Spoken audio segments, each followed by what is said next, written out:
As in many spiritual revelations, becoming aware of our true self can take many twists and turns. Do I identify with the person I see in the mirror? Or is the person in the mirror a reflection of a concept I have?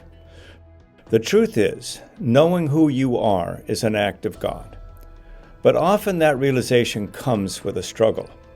Wrestling with this idea about identity reminds me of the story of Jacob. It's a story that has been told over and over to illustrate the inner struggle we go through to realize our spiritual birthright. What does it mean to be blessed? The answer to that question begins with Abraham. The patriarch Abraham left the pagan world because he heard a voice from within, from an unknown God. He followed that voice to a new land and the promise of a better life. He believed love and fulfillment was at hand, and they eluded him. The love of his life, Sarah, was barren, and his children were from Sarah's servant Hagar. But in this new land, Sarah, in her old age, gave birth to Isaac. When Isaac was 12, traditions demanded that he be sacrificed. Abraham was willing to do this to the firstborn from the love of his life, but the hand of the unseen God stopped him. There, beside the boy, was a ram that Abraham killed in place of his son. The significance of this revelation is that it is not necessary to sacrifice what you love most to receive God's blessing. All that is necessary is to put this unseen deity first, because he knows the intent of your heart and will bless you according to that. So Isaac, who was to be sacrificed as a child, grows up to have a family. He represents innocence.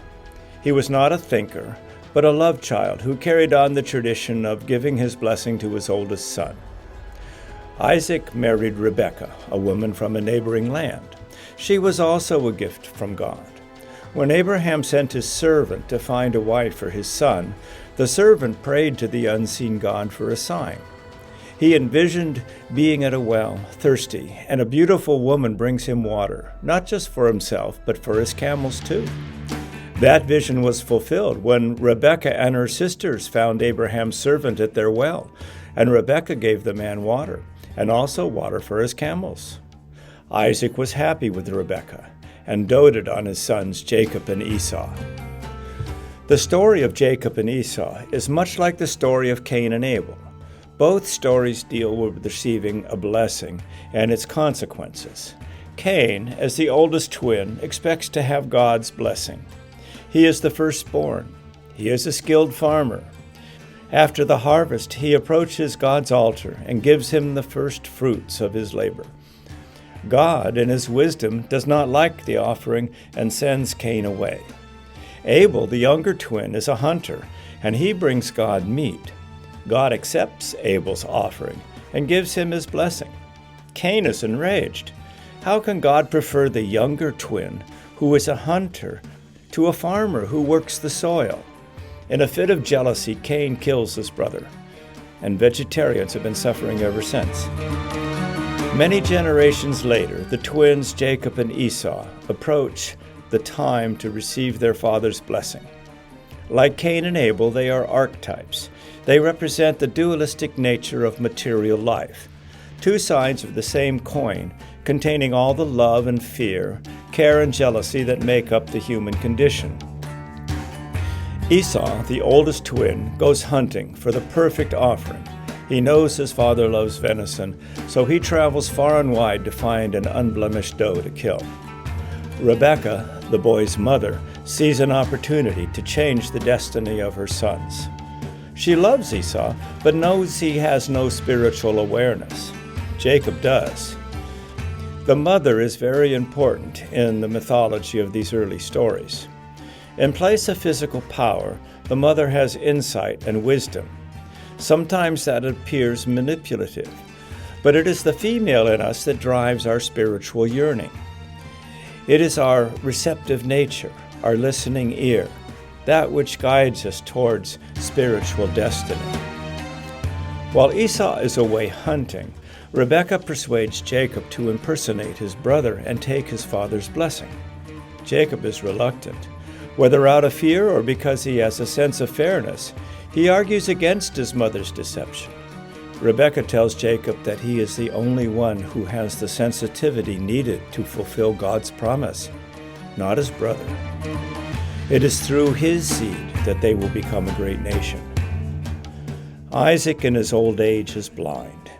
He is also near death and knows it's time for him to give his blessing to his eldest son. He relies on his wife to make sure that he is not deceived. Rebekah prepares a dish of goat meat to taste like venison, the meat Isaac loves and knows his firstborn will bring him. Whereas Esau was a hairy person, Jacob was not. So Rebekah covered Jacob's arm with a sheepskin. Then mother and son bring their offering to Isaac.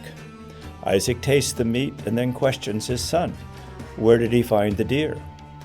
Jacob answers in his brother's voice and tells him. Isaac isn't convinced and asks to feel his arm.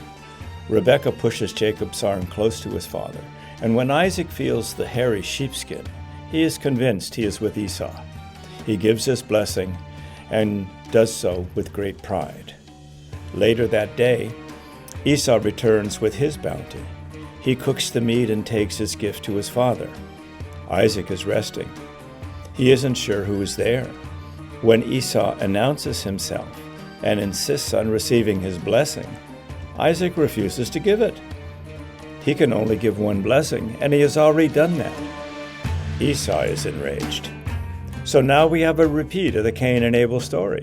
How do we deal with this brother consciousness? How do we deal with entitlement? Is the only solution war? Is there no love and forgiveness? In this telling, at this time, there is not. Esau swears to kill Jacob. Rebekah sends Jacob off to live with her brother, in her mind the only way to keep him alive. When Esau can't find Jacob, he gathers up his wives and children, his servants and livestock, and he leaves. He will start a new tribe in another land. Yet nothing has been resolved. We fast forward now 30 years, and Jacob and Esau are going to meet. When Jacob fled to live with his uncle Laban, he fell in love with his cousin, Rachel. Laban made him work 7 years for her hand, and then on their wedding day he went back on his word and forced Jacob to marry Leah, Rachel's older sister. To win Rachel's hand, Jacob had to work another 7 years. Having worked so hard to experience love, Jacob fears this meeting. Experience has taught him to expect the worst. He feels guilty. Even after all this time, he still feels guilty. He stole his brother's birthright, and he worries that Esau will kill him and slaughter his family. Jacob has a dream. In his dream is a ladder going up to heaven, and there are angels climbing up and down this ladder. This symbolizes that Jacob has a sense of the spiritual dimension to life. He doesn't know what to do about it. It hasn't informed him about the nature of the spiritual realm, but the dream lets him know that he has access to it, whatever it is. There's a ladder. He can climb up and down to heaven if he has the will. But he is frightened. This is a frightening world, and the concept of heaven in those days is even more terrifying because of the God who lives there, a violent, vengeful deity who will punish anyone who disobeys him. Jacob has 12 sons, the first 10 by Leah, the last 2, Joseph and Benjamin, by Rachel. Fearful of his brother's wrath, Jacob puts Rachel and his favorite sons in the back. If Esau attacks, the lesser-loved part of his family will die first. At this time, he has no way of knowing that his beloved Joseph will be sold into slavery by his older brothers and eventually save the world from starvation. But that's another story. The night before the brothers meet, Jacob can't sleep. He walks off alone to the desert. This shows that Jacob is a contemplative. Esau has no problem sleeping. He is confident in his world. He is not concerned about the future. But Jacob is full of doubt. While contemplating his fate, Jacob meets a man who begins to wrestle with him. Jacob wrestles with the man all night. Is he really wrestling with a man? Is he wrestling with an angel? Or is he wrestling with himself? He is wrestling with the idea that he cheated to get his blessing and that he is not worthy. He has enough awareness of the Spirit to put him on the path of doubt. The unillumined see things in black and white, good and evil. That unillumined part of Jacob fears being punished, but having been blessed gives him access to his spiritual nature, and it is that spiritual nature that grabs him and tries to wake him up. The men wrestle all night. Jacob wants to know the man's name. The stranger won't tell, and Jacob struggles with him until daybreak. The stranger demands that Jacob let him go. He doesn't want to be exposed to the light of the conflicting world in which the brothers live. The stranger then touches Jacob's hip, crippling him.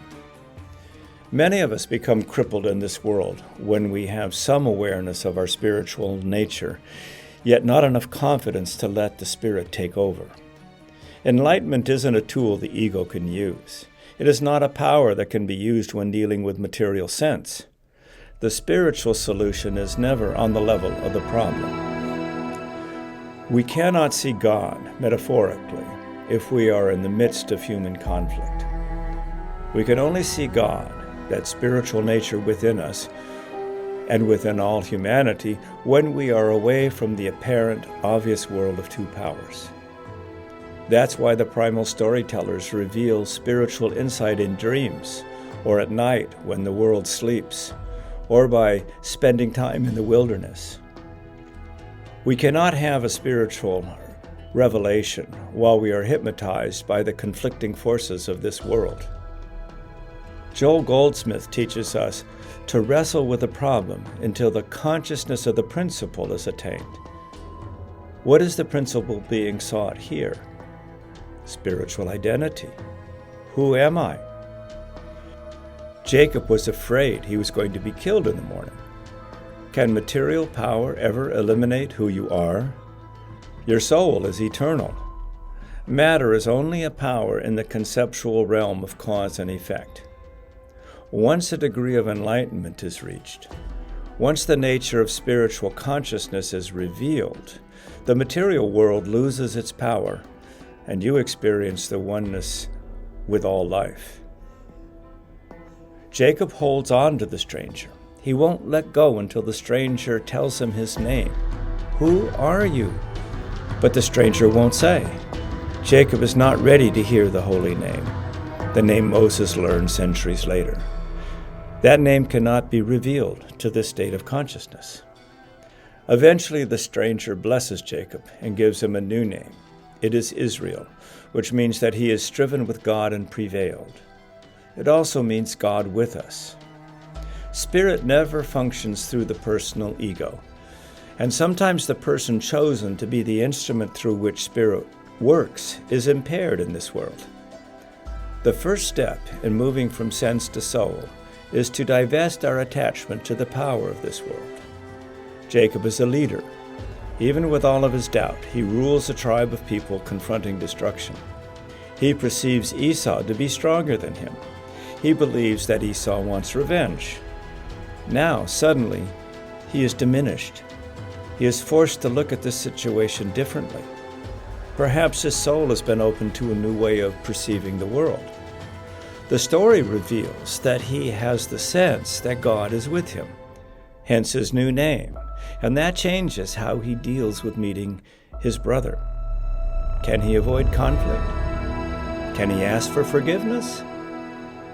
He now has that sense that there is a God within him, that there is a spiritual presence and a spiritual activity functioning in his life.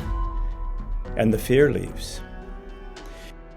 Esau and his tribe, his wives and children, his warriors and servants, cross the river into his brother's territory. Jacob Israel is there to meet him. Now he has the courage to step away from his army and enter the field alone.